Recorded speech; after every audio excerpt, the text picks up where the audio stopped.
Innal hamdalillah segala puji dan puja kehadirat Allah. Nahmaduhu wa nasta'inuhu wa nastaghfiruh.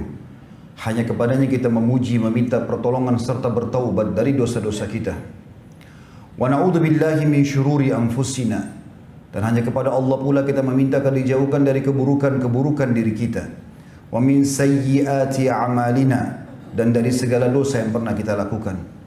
Man yahdihillahu fala mudhillalah. Barang siapa yang telah Allah berikan petunjuk maka tidak akan pernah sesat selamanya. Wa man yudlilhu fala hadiyalah. Dan barang siapa yang telah Allah sesatkan maka tidak akan mendapatkan petunjuk selamanya. Asyhadu an la ilaha illallah wahdahu la syarikalah wa asyhadu anna Muhammadan abduhu wa rasuluh. Saya bersaksi tidak ada yang berhak disembah kecuali Allah, dan Muhammad benar-benar hamba juga utusannya. Qala Allah Ta'ala, Allah mengingatkan dalam kitabnya, kekal ditelawakan oleh orang beriman sampai hari kiamat. Ya ayyuhalladzina amanu taqullaha haqqa tuqatih wa la tamutunna illa wa antum muslimun. Hai sekalian orang-orang yang beriman, bertakwalah, hanya patuh dan tunduklah kepada Allah, satu-satunya pencipta segala sesuatunya, baik di langit, di bumi, di kedalaman lautan. Sebenar-benar patuh atau takwa, dan janganlah kalian meninggal dunia kecuali dalam keadaan Islam.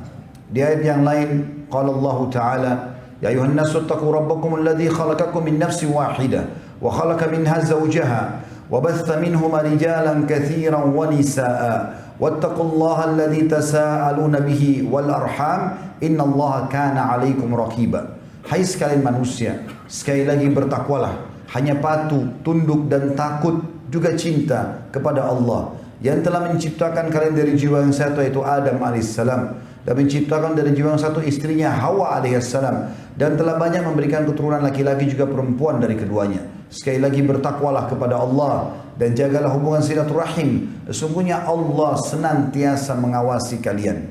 Di ayat yang ketiga qala Allah Ta'ala, ya ayyuhalladzina amanu taqullaha wa qulu qawlan sadida yuslih lakum a'malakum wa yaghfir lakum dhunubakum wa man yuti'illaha wa rasulahu faqad faza fawzan 'azima. Hai sekalian orang-orang yang beriman, sekali lagi bertakwalah, hanya patuh, tunduk, cinta dan juga takut kepada Allah, dan ucapkan kalimat yang benar. Niscaya Allah akan memperbaiki amal-amal perbuatan kalian, mengampuni dosa-dosa kalian. Barang siapa yang mentaati Allah dan Rasulnya, dia telah mendapatkan kemenangan yang besar. Amma ba'd, fa inna asdaqal hadithi kitabullah. Sebaik-baik dan sejujur-jujur rujukan bagi umat Islam adalah kitabullah. Wa khair hadyu Muhammadin sallallahu alaihi wasallam, dan sebaik-baik petunjuk setelah Quran adalah petunjuk Nabi besar Muhammad sallallahu alaihi wasallam yang dikenal dengan as-sunnah. Wa syarrul umuri muhdatsatuha, dan seburuk-buruk perbuatan terutama dalam ibadah yang tidak punya rujukan wahyu Al-Quran dan sunnah. Fa inna kulla muhdatsin bid'ah, semua ibadah yang tidak punya rujukan wahyu dikenal dengan perbuatan baru dalam agama. Wa nabidatin dhalalah, perbuatan baru itu pasti akan membawa pelakunya pada kesesatan. Wa finar, kesesatan akan membawa pelakunya ke dalam api neraka. Saudaraku seiman rahimani wa rahimakumullah. Judul Jumat kita kali ini, tinggalkanlah yang haram, hidupmu akan bahagia. Beranjak daripada sabda Nabi alaihi salatu wassalam, dan hadis ini hadis yang sahih riwayat Imam Ahmad. Kata Nabi SAW, innaka lan tada' syai'an lillahi azza wa jal illa bidzalika Allahu bihi ma huwa khairun laka minhu. Sesungguhnya jika engkau meninggalkan sesuatu karena Allah, karena itu haram, kamu takut dan kamu tinggalkan, niscaya Allah akan memberi ganti padamu yang lebih baik daripada yang kau tinggalkan itu. Banyak sekali hal-hal yang telah Allah subhanahu wa ta'ala jelaskan di dalam kitabnya, juga dijelaskan oleh baginda Nabi alaihi salatu wassalam sebagai utusannya. Sebagaimana Nabi SAW mengatakan, inna halal bayyin wa inna haram bayyin. Sesungguhnya yang halal sudah dijelaskan, yang haram juga sudah dijelaskan. Jadi semua sudah jelas bagi kaum muslimin, mana yang boleh, mana tidak boleh. Semua yang halal kita disuruh nikmati, dan ini sifatnya jauh lebih banyak daripada yang haram. Misal Allah subhanahu wa ta'ala mengharamkan babi, maka Allah ganti dengan sapi, kambing, ayam, kelinci, semua hewan air. Allah haramkan khamr, maka Allah ganti dengan susu, madu, sirup dan yang lainnya. Maka sesuatu yang haram jauh lebih sedikit daripada yang halal, dan semuanya sudah dijelaskan. Allah subhanahu wa ta'ala memerintahkan kita untuk mempelajari yang haram dan dijauhi, bukan untuk dicoba. Dan Allah memerintahkan kita untuk mempelajari yang halal untuk dinikmati. Siapapun yang meninggalkan sesuatu yang haram, maka akan menjadi cahaya bagi hidupnya. Dan siapa yang membuat sesuatu yang haram, maka akan menjadi bencana dalam hidupnya. Semua gelapnya wajah, gundah gelisah dalam hati, ya, banyaknya permasalahan dihadapi baik dengan dalam rumah tangga suami istri, atau dalam usaha, atau dalam bisnis, atau apa saja dalam interaksi sosial kita, maka semua disebabkan karena kemaksiatan. Bahkan seseorang itu akan menemukan banyak permasalahan hidupnya dan tidak menemukan jalan keluar murni karena kemaksiatan kepada Allah Subhanahu wa taala. Sebaliknya, orang yang meninggalkan yang haram itu, Allah akan ganti dengan sesuatu yang menggembirakan dia, yang mirip sejenis dengan apa yang dia tinggalkan tapi yang dihalalkan. Contoh misalnya, Allah Subhanahu wa taala mengganti bagi orang yang meninggalkan transaksi haram, diganti dengan transaksi yang penuh dengan berkah dan menguntungkan. Sebagaimana sabda Nabi SAW di dalam hadis Bukhari Muslim, al-bayyi'ani bil khiyari ma lam yatafarraqa, atau qala hatta yatafarraqa, fa in sadaqa wa bayyana burika lahuma fi bai'ihima, wa in kathama wa kadzaba muhikat barakatu bai'ihima. Kedua orang yang sedang transaksi, penjual sama pemberi, masing-masing memiliki hak khiyar, boleh teruskan transaksi atau membatalkannya selama keduanya belum berpisah. Bila keduanya berlaku jujur dan transparan. Mobil ini saya mau jual, apa pernah tabrakan? Ditanya oleh pembelinya, ya, kata penjual, pernah tabrakan di sisi depan sebelah kiri. Silakan dicek, maka akan diberkahi oleh Allah SWT. Tapi kapan mereka jujur, kapan mereka bohong, maka akan diangkat berkah itu. Lanjutan hadis kata Nabi SAW, bila keduanya berlaku jujur dan bersikap terus terang atau transparan, maka keduanya akan memperoleh keberkahan dalam transaksi tersebut. Walaupun uangnya sedikit, berkah, akan banyak manfaatnya. Benda walaupun dibeli bekas, juga akan berkah, berfungsi sekian lama dipakai. Sebaliknya, bila mereka berlaku dusta, ini maksiatnya, dan saling menutup-tutupi, nggak ada ini, nggak ada itu, padahal semuanya bohong, niscaya akan hilanglah keberkahan bagi mereka pada transaksi tersebut. Yang dimaksud adalah hilang berkahnya, kalaupun dia dapat duit maka tidak diketahui dari kemana uang itu. Sekian miliar habis tiba-tiba. Atau bahkan mendatangkan penyakit-penyakit atau masalah-masalah yang berat dalam rumah tangganya. Mungkin dia nikmati hari ini rekreasi sama keluarganya, maka dalam perjalanan rekreasi tersebut akan terjadi pertengkaran, bahkan bukan mustahil terjadi kecelakaan dan perceraian.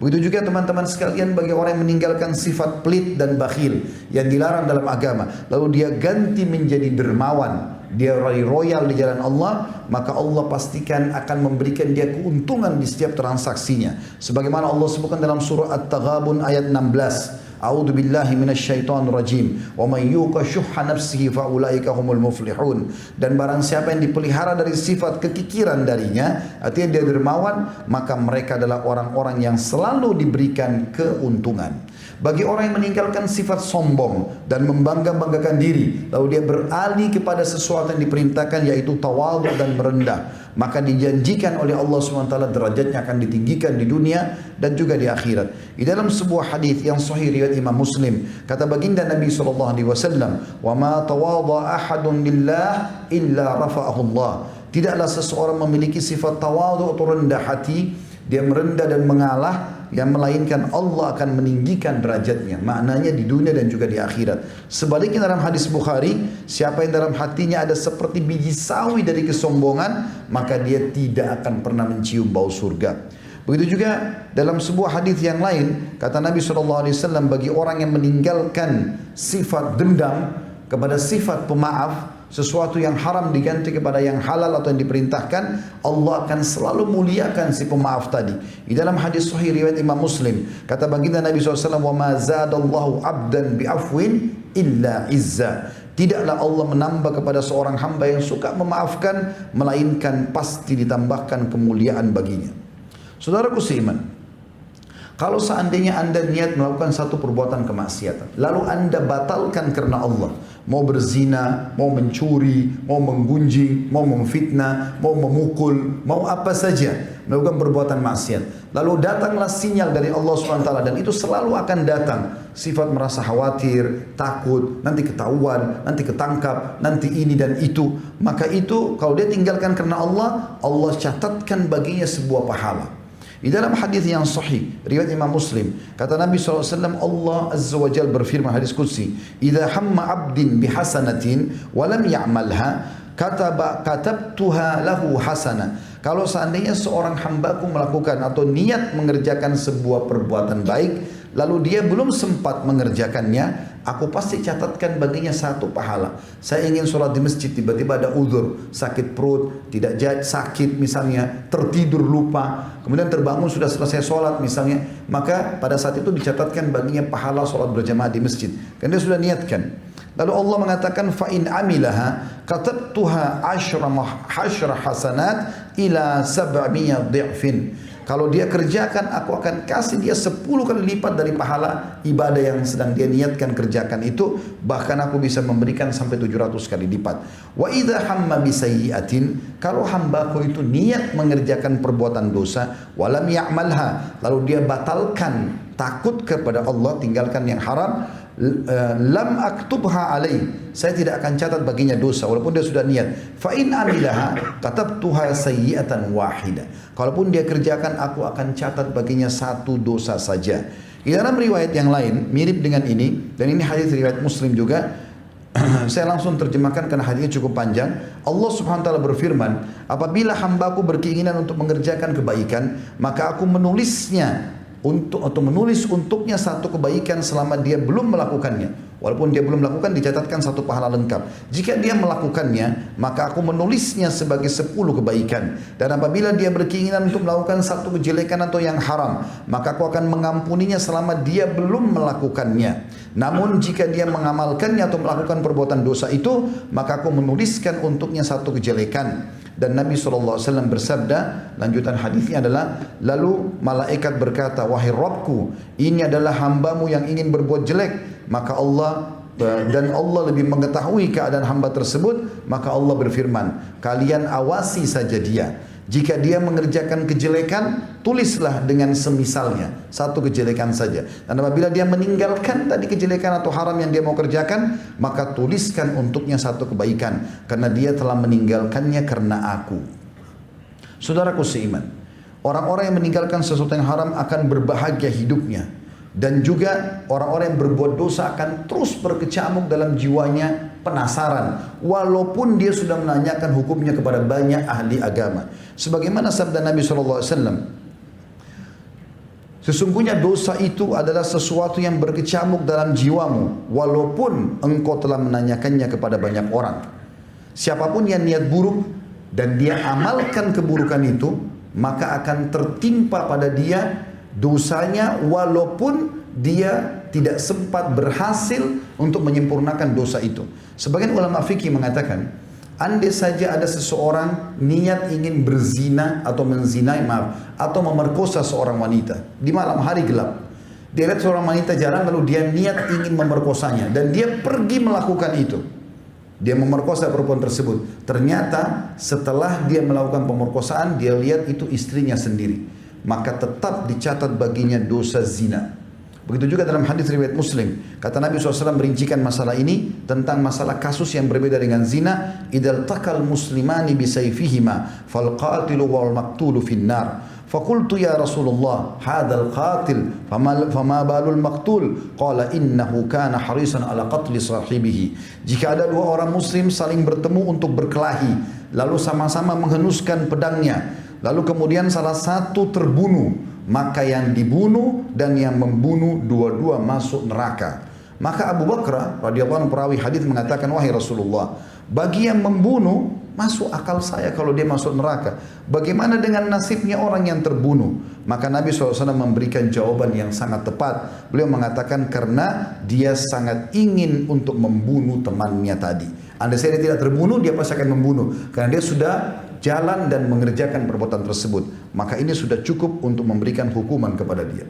Saudaraku seiman, meninggalkan sesuatu yang haram ini akan mendatangkan banyak sekali manfaat. Dan kejujuran itu akan membuat munculnya rasa cinta Allah kepada kita sebagai pencipta, sehingga kebutuhan kita dipenuhi dan juga makhluk akan mencintai kita.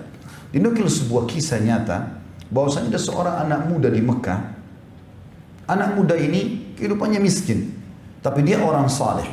Pada saat dia keluar dari Masjidil Haram, dia temukan ada sebuah kantong berwarna biru tergeletak di tanah. Maka dia ambil benda tersebut lalu dibuka sama dia. Ternyata dalamnya ada batu zamrud berwarna biru. Kemudian dia pun naik ke atas sebuah batu yang cukup tinggi lalu berteriak dengan suara keras, "Wahai muslimin, saya telah menemukan kantong ini. Siapa pemiliknya? Ambillah." Saking jujurnya orang-orang pada saat itu, saudaraku seiman, tidak ada yang datang mengaku. Orang semua pada lihat, karena di depannya banyak pedagang-pedagang, tidak ada yang mengaku.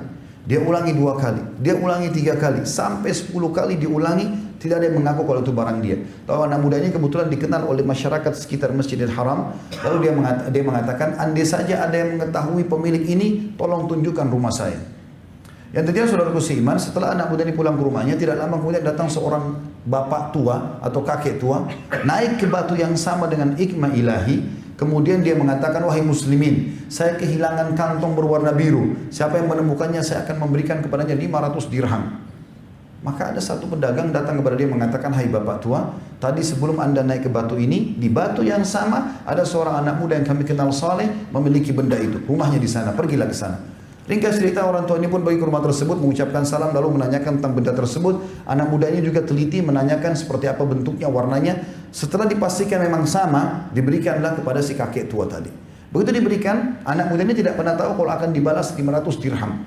Maka dia pun tiba-tiba dikasih kantong uang dirham tersebut. Kata dia, "Apa ini?" Kata si kakek tadi, "Ini adalah balasan yang sudah saya niatkan karena Allah. Saya ingin memberikan kepada orang yang menemukan permata ini karena permata ini sangat mahal bagi saya, punya nilai." Maka anak muda tersebut, "Demi Allah saya tidak niat mengembalikannya untuk menerima balasan. Ambillah." Kakek ini mengatakan, "Ambillah." Terus saja mereka saling menolak sampai akhirnya kakek ini mengalah. Dan akhirnya dia mengambil termasuk uang tersebut dan diambil batu tersebut, kemudian dia pergi.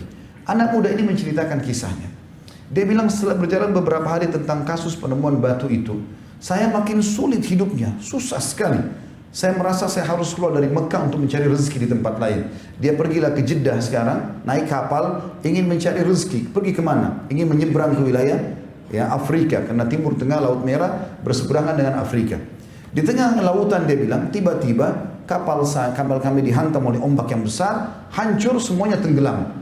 Saya berhasil selamat karena saya berada di atas sebuah papan, potongan papan kayu kapal tersebut. Lalu kemudian terdamparlah saya di sebuah pulau yang saya tidak tahu pulau itu punya siapa atau siapa penghuninya. Dia bilang, ringkas cerita, saya masuk, kemudian saya temukan ada sebuah masjid, dan masjid itu saya lihat sudah lama tidak dirawat. Saya pun membersihkan